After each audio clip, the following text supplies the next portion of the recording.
Hey everybody, it's Sonny Sports Flux. Call me Flux for short or whatever you want to call me. In this episode, we're going to go finish up more of the Deep Dark Galaxy. We should be able to clear it out for today.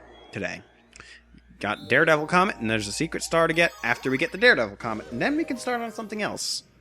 I think I have an idea what, but we will see if something else comes up, or if anything else. I realize I forgot to change my settings on my capture stuff, so it's going to look anyway. Whatever. Ghost Ship, Daredevil Run. This is why I was a little worried last episode about taking so much damage against this boss, because you have to do it without taking any hits. Yay! At least this time it's nice enough to fly you straight into the underground lake. Which, that was the entire purpose, I believe, of having that little gap in the rocks there, so that's cool. Anyway, you have to be able to do this boss without taking any damage. I think along with Boulder Guys, this is probably one of the harder Daredevil comets in my opinion. There's one other one that a lot of people say gives them trouble, but I personally think that the boss ones, well, not to be spoilers, but the one that people say gives them trouble is not a boss, actually. But anyway, I personally think that this one and Boulder Geist are the ones that really kind of get annoying, personally. But, yeah, see, I'm already halfway through the fight. And as long as these Magic Koopas don't give me trouble in the crow's nest, I should be fine? Question mark? Anyway. Watch when you jump into the area, because things will get busy if you're jumping at the wrong time. If you jump at the wrong time, you will get pretty much insta-killed because you have one hit. If you spin into the magic with good timing, the green magic with good timing, you will get the shell instantly without hitting the ground, but that can be a little tricky. That can be just a little bit tricksy. I don't really say that much. I pretty much ripped that off wholesale from Super Genius because I never say that in real life. And I honestly find it awkward how he says it sometimes, so. Whatever. Got that. Spin the shell. And boom. That went pretty smoothly, surprisingly. Wow. That took less than 3 minutes. Like, my phone hasn't even... From hitting the start button on my phone timer, it hasn't even faded out yet. So, and that was a few seconds before I started the episode. Like, maybe 15 seconds or so. Anyway. Ghost Ship, Daredevil Run. Down. Got it taken care of. In this next... So, let's go on. Do this Secret Star. I don't remember which one this shows up in. It's one of it's the second or third one. I believe. It might be the first. I don't know. Yeah, it's the first. I went around down there and I thought I couldn't find anything, but no, there's something to do down there after all. Anyway, I'll meet you when we get to the bottom of the ocean. Alright. Once you get down here to the bottom of the ocean, what you want to do is grab a shell. See, this is where I almost got it, but now you want to look around, because there's one place, yeah, I believe it's right here. See these mines all around the ship? Launch a shell into them, blow them all up, and the ship itself blows up, revealing a launch star. Now, this is where it's a little weird, because it launches you out the bottom of the planet. The water should be draining out there, but it doesn't. Anyway, come in here. Box. It's raining inside the box. That reminds me of a Grateful Dead song, but whatever. Anyway, you have to turn the gravity here.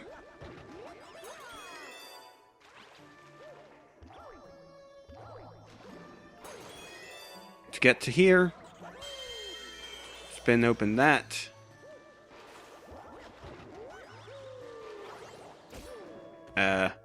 This urchin thing is gonna get annoying. Once you can spin open there and get the light shining, you can basically have the boo out of your way, grab the star that was in the boo.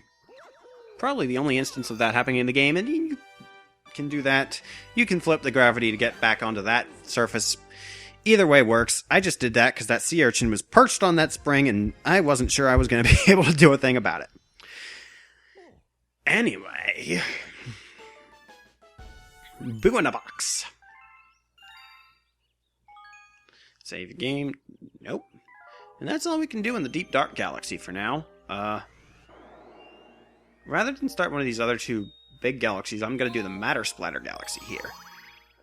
This is just kind of one of those one-off, only one star to get at all. Watch your step. Mind the gap. I don't know why I said that. I'm not British, but in this case it is true. You're gonna have to mind where the gaps are because there's gaps all over the place. Again, this gimmick kind of showed up earlier in the Ghostly Galaxy. You got the actual like surfaces that are solid surfaces not staying constant. And there's only floor where there is currently floor, and there's all sorts of things. There's bouncing droplets, moving things. This is a little weird because you got to follow the droplets up as it wall jumps up here. Then the walls start to then what's a solid surface starts to move, and you just kind of have to keep up with it. I'm pretty sure that's literally just there to keep you from getting screwed as things go back and forth. Oh, that's never happened to me before. That's never happened. That never happens. Anyway. I don't know.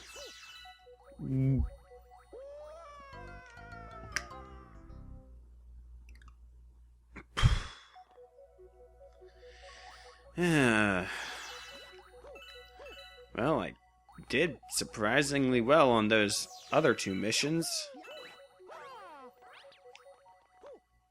So, of course, I have to screw up on this one, which probably is not... This is technically a pretty difficult level, but it's never one I've had trouble with. Oh, and then there's this part. Combining the Matter Splatter with the Spring Mario mechanics.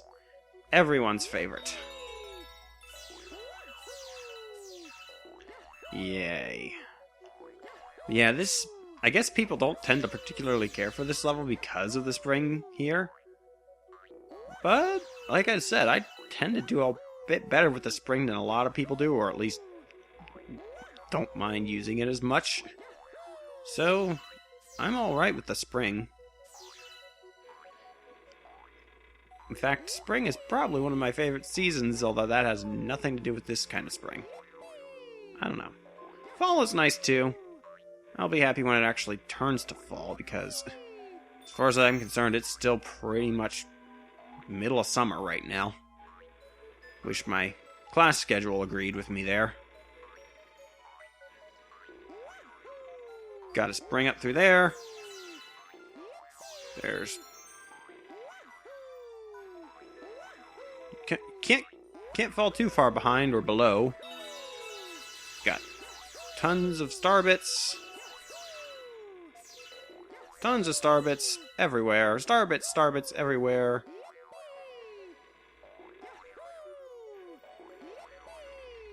Anyway. Got the swinging here. Da, da, da, da, da.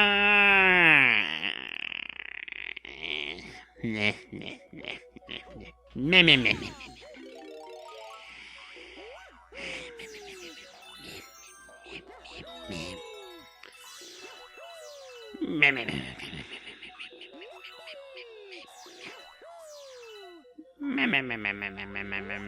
meh. I need to think of something more original to say because I'm just repeating that over and over again. Yeah. I don't know. My commentary is not very great right now. Please leave a message after the tone. Meep. Meep. Meep. That's getting annoying. Do I really have nothing better to do right now with my life than fail at video games while making weird sounds into a microphone? I do have better things I could possibly be doing with my life, but none I particularly care to do right now, so... failing at video games while making weird noises into a microphone it is. Although hopefully the failing part doesn't last very long, because I kind of dislike failing. At least to this degree. Anyway.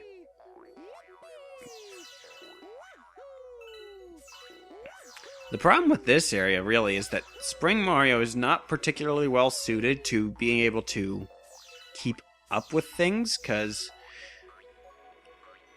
Spring Mario maneuvers most easily when you have time to kind of plan a bit.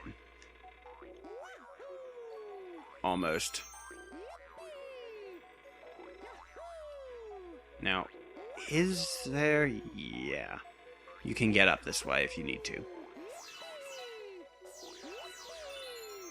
Anyway, I'm already getting tons of 1-ups from this. So... I don't really have too much room to complain if I'm getting 1-ups that can keep my 1-up counter high and possibly get it back up to full before the end of the game. It's not going to be able to stay that way for the entire rest of the LP, though. Just mild spoiler warnings, because stuff happens that's annoying. Anyway, that will just kind of fling you up all the way to here. And you've got more, believe it or not. But at least this is not involving the springs, so it's...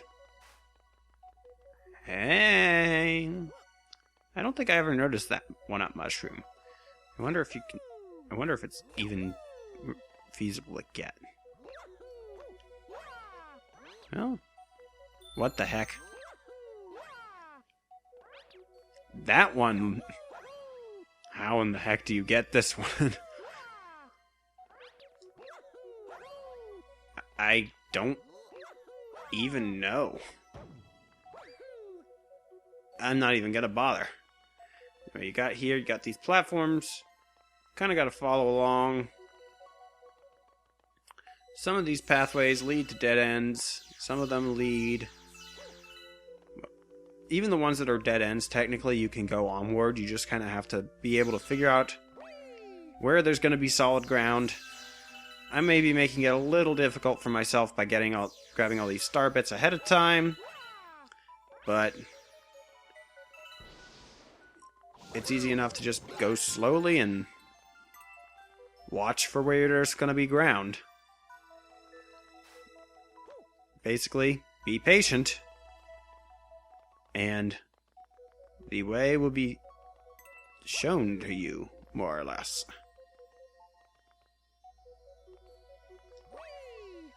And if you really need to...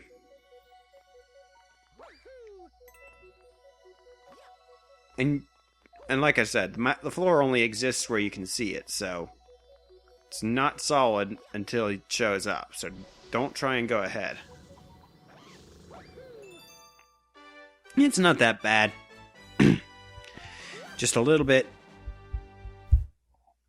on the side. Also, speaking of which, only up to about 16 minutes, and we've already gotten 3 stars this episode. There's no more to do in that area.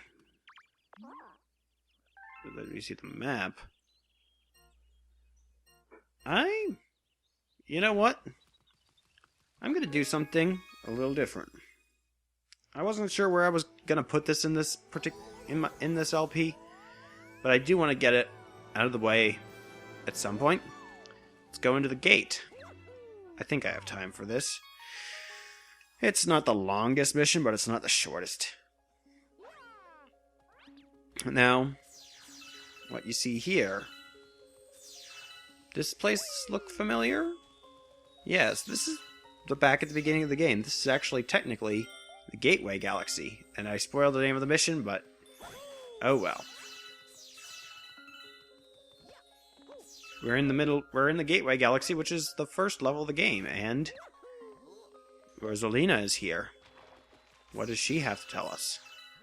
I'm gonna try and prepare my voice, because I don't like how I voice her. I don't think I ever quite get it to sound right. But I do try, at least. Anyway. This planet, it's very dear to me. I looked forward to visiting this planet with the Lumas every 100 years. The Luma that's been traveling with you may also grow up to become a star someday.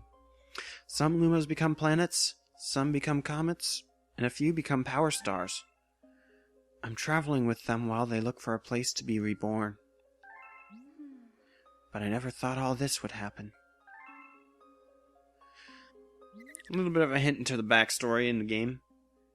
Wow, Mama must really trust you. Well, how about this? If you grab all 100 purple coins here, then you'll earn my trust too. This is a red star. It holds the power of the red Lumas. But the really amazing part about it is it allows you to fly after you spin in midair. Yes, fly! While pressing A, you can pick the direction you want to fly with this control stick. If you can collect 100 purple coins, I'll let you use my power somewhere else. Now this is an introduction to two things. Flying Mario, which you can grab a red star and just fly through the air. And purple coins. Also, you control your flight. I don't really remember how you control your flight, to be perfectly honest. It doesn't control very particularly well. And I'm just going to give it to you straight up. This ability is very limited. Other than this mission, literally the only place you can ever even grab a red star is in the Comet Observatory. So it's kind of an underwhelming power-up in my eyes, and in a lot of people's eyes. I think the controls do work slightly better than Mario 64 wing cap controls, but that's not saying a whole lot, because wing cap controls in Super Mario 64 were probably the single worst thing about that game, really. Anyway, and speaking of some of the worst things about Super Mario 64, purple coin missions are basically this game's equivalent, more or less, to the 100 coin missions from that game.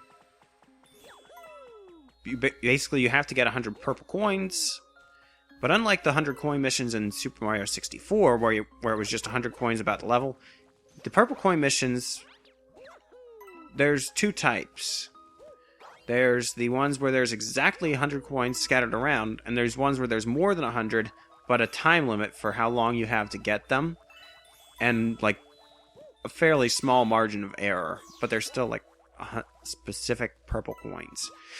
I personally like that both of those mechanics better than the one in Super Mario 64, because I don't know, there's something with how my brain is wired that I don't care and often enjoy getting like a large amount of specific pickups and items, like in collectathons, like Banjo-Kazooie and Donkey Kong 64, which were some of my favorite games growing up with. I can get pretty much everything in those games if I have the patience and the time, and basically the particularly hard sections towards the ends of those games don't really mess with me too much.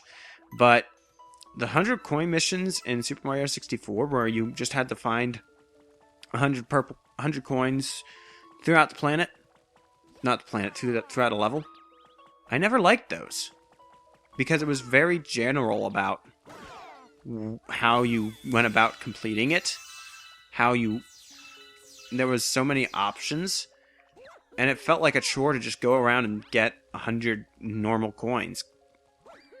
And I don't know, but I feel like with the purple coins, when they actually plan out specific paths for you to grab them, specific areas for you to get specific coins, it becomes a lot more fun, in my opinion, somehow. I'm probably in the minority on that opinion, but I don't know. It's just how my brain is wired. I'm a completionist, I guess. But anyway, grab the 100 purple coins, and this is a red star in addition to the green stars. So yes, there is actually a red power star in this game. Just this one, as opposed to 3 green ones. Not bad. And grabbing this red star is your introduction to it, like I said, both the Flying Mario power-up and the whatchamacallit.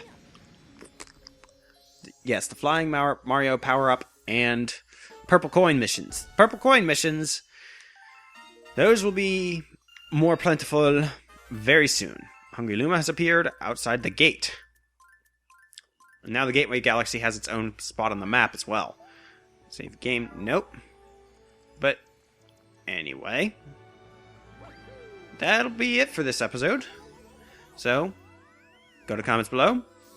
Respawn, vibrate, feedback, resonate. Tell me how I was. Tell me if you share my opinions on collecting stuff or not, or whatever. It doesn't matter. And in the next episode, we'll feed this Hungry Luma out here outside the Gateway Galaxy, and see where we have to go with him. Hey, I didn't want to ask you. I guess we'll find out how many star bits it'll take. 1,200. Next episode, we give him 1,200 star bits. See you then.